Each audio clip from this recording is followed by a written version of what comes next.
দর্শক, স্বাগতম আরেকবার জামানস বয়স শোনার জন্য।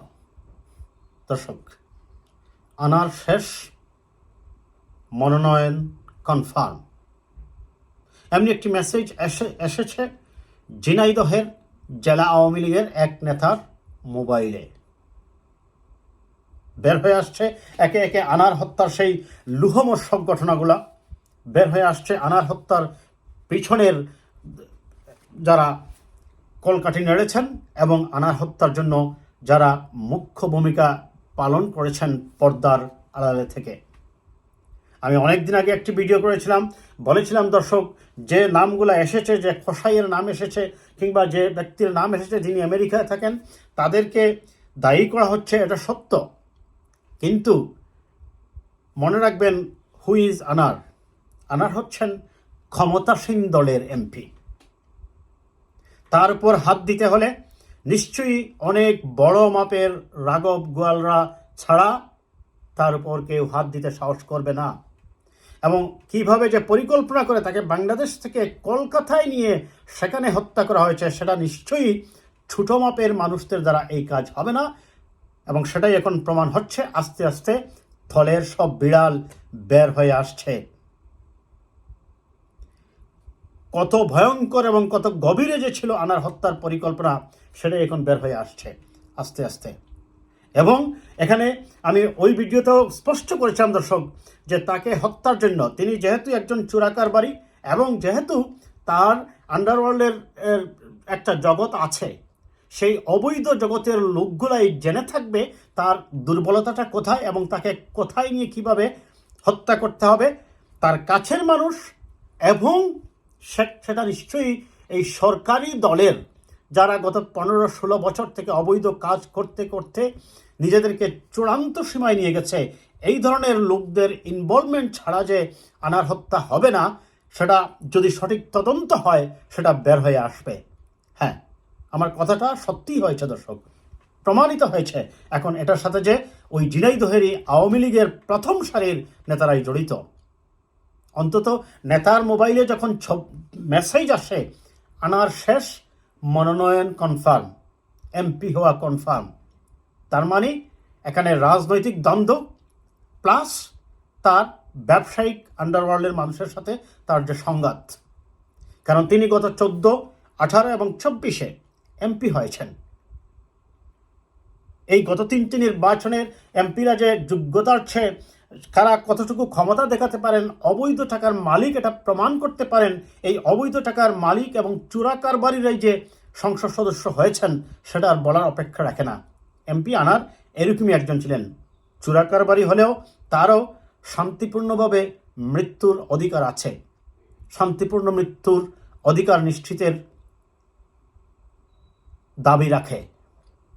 যাই হোক দর্শক, সেই এমপি আনারকে হত্যার কিছু চাঞ্চল্যকর ছবি এবং তথ্য পাওয়া গেছে। সেই তথ্যে আমরা একটু দেখে নেই। দেশ রূপান্তর পত্রিকায় একটা রিপোর্ট করেছে, আপনারা একটু দেখে নেন। সংসদ সদস্য আনোয়ারুল আজিম আনারের সঙ্গে কলকাতার নিউ টাউনের সঞ্জীবা গার্ডেন্সের ফ্ল্যাটটিতে ঠিক কী ঘটেছিল তা নিয়ে চাঞ্চল্যকর তথ্য ভিডিও এসেছে গণমাধ্যমের হাতে। ভিডিওতে দেখা গেছে খোসাই জিহাদ স্বীকারোক্তি দিয়ে জানাচ্ছে বালিশ চাপা দিয়ে আনারকে হত্যা করার পর ওই ফ্ল্যাটের বাথরুমে কিভাবে তার মরদেহ টুকরো টুকরো ফ্লাশ করা হয়। দর্শক, এখানে সিকিউরিটি এবং আপনার এই যে মিডিয়ার অ্যাক্টের কারণে এই ভিডিওটা আপলোড করা যাচ্ছে না, বিকজ তা আমি পড়ে শোনাচ্ছি আপনাদের। হত্যার পর সংসদ সদস্যকে বেঁধে রাখার চিত্র প্রকাশ পেয়েছে ভিডিওতে।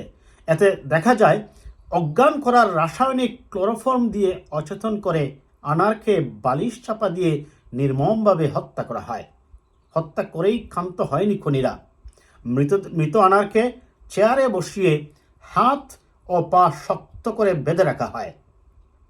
ভিডিওতে খোসাই জিহাদ জানান, কলকাতার নিউ টাউনের সঞ্জীবা গার্ডেন্সের ট্রিপ্লেক্স সেই ফ্ল্যাটের বসার ঘরে আনারকে স্বাগত জানান শিলাস্থি নামের সেই যে তার যে গার্লফ্রেন্ড, সেই যে শাহিনের গার্লফ্রেন্ড যে আমেরিকা থাকে। পরে জিহাদ এসে শিলাস্থিকে নিচের ফ্ল্যাটে যেতে বলেন। ফ্ল্যাটের নিচে নামার পর জিহাদ দেখায় কোথায় বালিশ চাপা দিয়ে আনারকে হত্যা করা হয়। এরপর ফ্ল্যাটের বাথরুমে টুকরো টুকরো করে আনারের দেহাংশ করে ফ্লাশ করে দেওয়া হয়।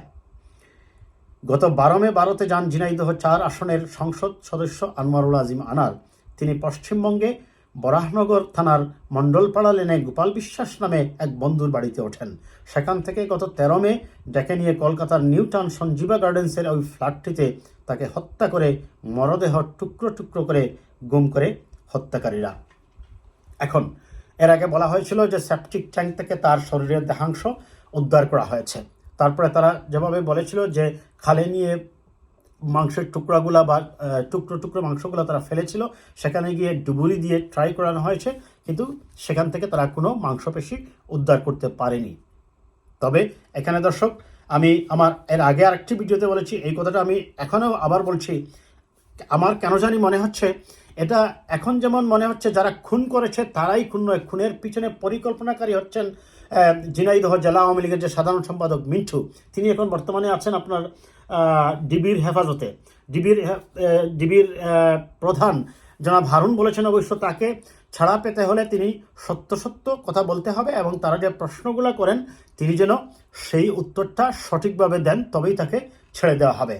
তবে তিনি যে সঠিক উত্তর দিতে পারবেন না এখন এটা অনেকটাই পরিষ্কার হয়ে যাচ্ছে। কারণ হচ্ছে সেই যে আখতারুজ্জামান শাহিন, তার যে ব্যবসায়িক পার্টনার এমপি আনারের, সেই কিন্তু মেসেজটা পাঠিয়েছে এই জেলা আওয়ামী লীগের সাধারণ সম্পাদকের মোবাইলে। এবং এমপি আনারের মেয়ে কিন্তু স্বরাষ্ট্রমন্ত্রীর সাথে সাক্ষাৎ করে এখন যেটা মনে হচ্ছে যে সে কিন্তু ওই ঝিনাইদহ জেলা আওয়ামী লীগের সাধারণ সম্পাদকের ব্যাপারেই অভিযোগটা করেছে। কারণ খুব স্বাভাবিক, প্রেসিডেন্ট যদি সব এমপি হয় তো সেক্রেটারি সেখানে এমপি হতে পারবে, কারণ গত 3 টার্ম থেকে উনি এমপি হচ্ছে। হয়তোবা তার টাকার জুড়ে, যেহেতু তার কোটি কোটি টাকা আছে, সাধারণ সম্পাদক এমপি হতে পারছে না। কাজেই তার এইটার হত্যার সাথে সংশ্লিষ্টতা থাকার সমূহ সম্ভাবনা থেকেই যায়। তারপরেও ডিবির, পুলিশ, আইন প্রয়োগকারী সংস্থার পূর্ণ তদন্ত হওয়ার আগে তার সংশ্লিষ্টতা নিশ্চিতভাবেই বলা যাবে না। তবে যেটাই হোক দর্শক, এই যে এটার পিছনে এই যে একদিকে আমি বলছিলাম যে দেখেন হত্যা করিয়েছে ওদেরকে দিয়ে, খোসাইকে এনেছে, যারা আখতারুজ্জামান শাহিনের নাম আসছে, কিন্তু পিছনে যারা কলকাঠি নেড়েছিল তাদের নাম এখন আসছে।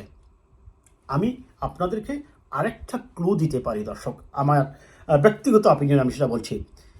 ওইখানে কলকাতায়ও তাদের 2 স্তরের অপরাধীদের ভাগ করে রাখা হয়েছে। এক স্তরে কি করেছে, খুন করে মাংসটা ফেলে দিচ্ছে, কারণ তারা জানে যে ওকে গ্রেপ্তার করা হবে। আর যাতে কোনো মাংসপেশি উদ্ধার করা না যায় এবং যাতে কোনো ধরনের ফরেন্সিক টেস্ট বা ডিএনএ টেস্ট করে মাংস নিশ্চিত হওয়া না যায়, সেজন্য তারা কি করতে পারে, অপরাধীরা যারা ওই জায়গায় মাংস ফেলার পরে তারা তো মনে করেছে যে তারা হত্যা করে মাংসটা ফেলে দিচ্ছে ওই জায়গায়।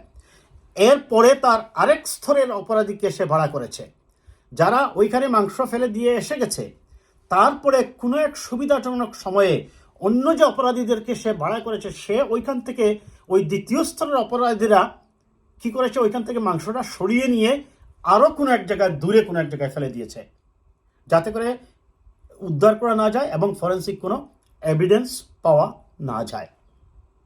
আমি সেটা আমার বিশ্লেষণ থেকে বলছি দর্শক, it's may be right or may not be right, but for the time being, I hope the law enforcement agency will ensure that who was staying behind the scene.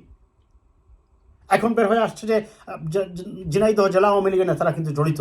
আরেকজন যারা মানে সম্পাদকীয় পদের আরেকজন নেতা আছেন, তারাও যে জড়িত, আপনারা একটু দেখেন। শাহিনের সঙ্গে, ওরফে বাবুর সঙ্গে যোগাযোগ ছিল। জানা যায় হত্যাকাণ্ডের মূল পরিকল্পনাকারী আখতারুজ্জামান শাহিনের সঙ্গে সাইদুল করিম মিন্টুর যোগাযোগ ছিল। এছাড়া গ্রেপ্তার ঝিনাইদহ জেলা আওয়ামী লীগের ত্রাণ ও সমাজ কল্যাণ সম্পাদক কাজী কামাল আহমেদ বাবু ওরফে গ্যাস বাবুর সঙ্গে যোগাযোগ ছিল তার। এসব বিষয়ে সাইদুল করিম মিন্টুকে জিজ্ঞাসাবাদ করছে ডিবি। তার মানে এই হত্যাকাণ্ডটা যে বেশ বড় স্কেলে হয়েছে এবং এটার সাথে সরকারি দলের লোকজন জড়িত, এটার সাথে রাজনৈতিক স্বার্থ জড়িত, এটার সাথে আর্থিক দ্বন্দ্ব জড়িত, আর্থিক সুবিধাদির ব্যাপার জড়িত, সেটা এখন বলা যেতেই পারে। তবে হয়তো আমাদেরকে আরও কিছুদিন অপেক্ষা করতে হবে এই মেসেজের সূত্র ধরে, যে মেসেজটা এসেছে যে আনার শেষ, মনোনয়ন কনফার্ম, এটা ধরেই এখন যদি তদন্তটা এগোয়, আমরা মনে করি সঠিক তদন্ত অন্তত আমি বলছি এই কারণেই যে দর্শক এমপি আনার আমরা জানি তার ব্যাপারে যে রিপোর্টগুলো এসেছে তিনি একজন অপরাধী বা তিনি একজন সন্ত্রাসী ছিলেন। আমি বিতর্কের খাতিরে যদি ধরেও নেই, অন্তত তার মৃত্যুর নিশ্চয়তা থাকা দরকার শান্তিপূর্ণভাবে। সেই জন্যই এই বিচার হওয়া উচিত, যাতে এটার পিছনে আরও সরকারি দলের যারা অপরাধী জড়িত আছে তাদের চেহারা উন্মোচন হয় সমাজে, এবং সবাই যেন এই অপরাধীরাও মনে করে যে আইন তার নিজস্ব গতিতে চলবে, আইনই দেখবে কে অপরাধী আর কে নিরপরাধী। কেউ যেন আইন নিজের হাতে তুলে নেওয়ার সাহস না করে। সেজন্যই তিনি যদি অপরাধীও হন তারপরেও তার হত্যার সুষ্ঠু বিচার, সুষ্ঠু তদন্ত জাতির স্বার্থে, গণতন্ত্রের স্বার্থে এবং ন্যায় বিচারের স্বার্থে হওয়া উচিত বলেই আমরা মনে করি। ভালো থাকবেন দর্শক, কথা হবে আবার।